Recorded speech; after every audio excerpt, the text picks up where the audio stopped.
Bienvenidos a nuestro tiempo de reflexión diaria titulado Reflexiones de Vida.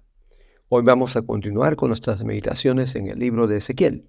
He titulado la reflexión de esta mañana Una renovada adoración, basada en los capítulos 42 al 45. En nuestra lectura de los capítulos 40 al 43, vemos la visión del futuro templo que se construirá en el periodo del gobierno de Cristo en el milenio. Ezequiel es guiado por un varón cuyo aspecto era como de bronce y le mostró las dimensiones y características de este templo en el futuro. Uno no puede dejar de preguntarse por qué Dios le muestra a Ezequiel la visión de un templo que sería para un día muy lejano para ellos. ¿Por qué no mostrarle el futuro templo que sería construido al regreso del exilio en los tiempos de Esdras y Nehemías?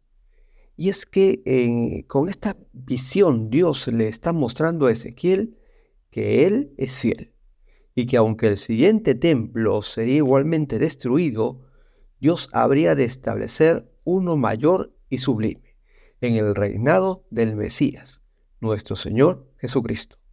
Y es que los planes de Dios son completos y más altos que los nuestros, pues no solamente se cumplen, sino que glorifican el nombre de nuestro Dios. Muy a menudo decimos con ligereza, Dios ha puesto en mi corazón esto o aquello, y agregamos para la gloria de Dios. Pero cuando las cosas se dan, nuestro ego se esfuerza en demostrar que fuimos nosotros los protagonistas, aunque digamos para la gloria de Dios. Y si las cosas no se dan, decimos, bueno, Dios tiene sus propósitos. Aprendamos con humildad a reconocer nuestra pequeñez y no hagamos gala de una falsa modestia, porque el que se humilla será exaltado, mas el que se exalta será humillado. En el capítulo 40, verso 38 en adelante, dice así: Y había allí una cámara y su puerta con postes de portales. Allí lavarán el holocausto. Y en la entrada de la puerta había 2 mesas a un lado y otras del otro, para degollar sobre ellas el holocausto y la expiación y el sacrificio por el pecado. Algo que podemos ver que sí habrá en este templo son los sacrificios de animales. Si recordamos lo que nos dice Hebreos capítulo 10, verso 12, pero Cristo, habiendo ofrecido una vez para siempre un solo sacrificio por los pecados, se ha sentado a la diestra de Dios. Pero entonces, ¿por qué habrá más sacrificios en este nuevo templo en el milenio? Podemos entender que estos sacrificios tendrán un propósito ilustrativo para el pueblo de Israel y para los gentiles sobrevivientes de la gran tribulación, del verdadero sacrificio de Cristo Jesús. No serán para expiación, porque realmente ni en el Antiguo Testamento estos sacrificios expiaban el pecado, sino que eran simbólicos y apuntaban al verdadero sacrificio de Cristo en la cruz del Calvario. Por eso, mi amigo, mi amiga, gracias a ese sacrificio único e irrepetible, tú puedes alcanzar el perdón total y completo de tu pecado y obtener una vida nueva y eterna y convertirte en un verdadero adorador. En el capítulo 43 vemos cómo la gloria de Dios llena este magnífico templo. El versículo 4 en adelante nos dice: Y la gloria de Jehová entró en la casa por la vía de la puerta que daba al oriente, y me alzó el espíritu y me llevó al atrio interior. He aquí que la gloria de Jehová llenó la casa.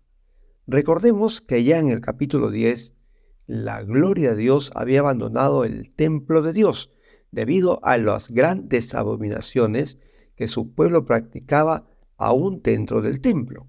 La idolatría con la cual habían dejado al Dios de sus padres había terminado por alejar a Dios de sus vidas. ¿Cuántas veces las personas buscan a Dios cuando lo necesitan? Y cuando se sienten librados, pronto se olvidan. ¿Cuántas personas dicen creer en Dios, pero recurren a los brujos, a la cartomancia y demás, o basan su vida en un afán desmedido por conseguir riquezas a cualquier precio, creyendo que pueden estar bien con Dios y con el diablo.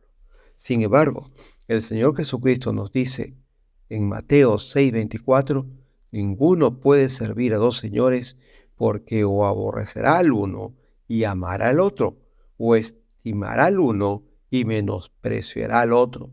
No podéis servir a Dios y a las riquezas. En el capítulo 43, verso 6 nos dice, y oí a uno que me hablaba desde la casa, y un varón estaba junto a mí, y me dijo, Hijo de hombre, este es el lugar de mi trono, el lugar donde posaré las plantas de mis pies, en el cual habitaré entre los hijos de Israel para siempre, y nunca más profanará la casa de Israel mi santo nombre, ni ellos ni sus reyes por sus fornicaciones, ni con los cuerpos de muertos de sus reyes en los lugares altos. A este personaje que aparece en este versículo podemos identificar fácilmente como el Señor Jesucristo, quien reinará durante el milenio. Es aquí donde Israel será por fin el lugar desde donde se gobernará el mundo durante 1000 años, después de la derrota del anticristo. En los capítulos 44 al 46, Dios le da a Ezequiel una serie de leyes y reglamentos para la adoración en este templo.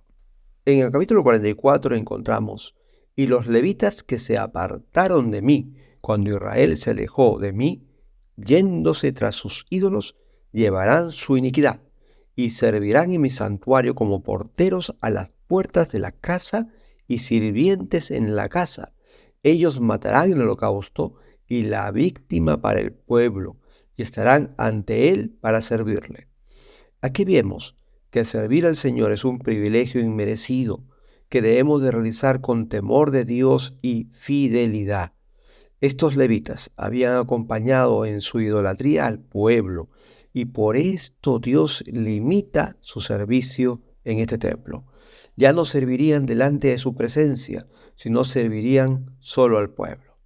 Mi querido hermano, hermana, cuidemos nuestro servicio al Señor. Hagámoslo por amor y con temor de Dios, buscando agradarle con nuestro mejor servicio, recordando que a Él le debemos todo lo que somos y tenemos. Esto incluye nuestra salvación comprada a precio de sangre por su Hijo Jesucristo. El día de mañana terminaremos con nuestras meditaciones en el libro del profeta Ezequiel. Que Dios les bendiga.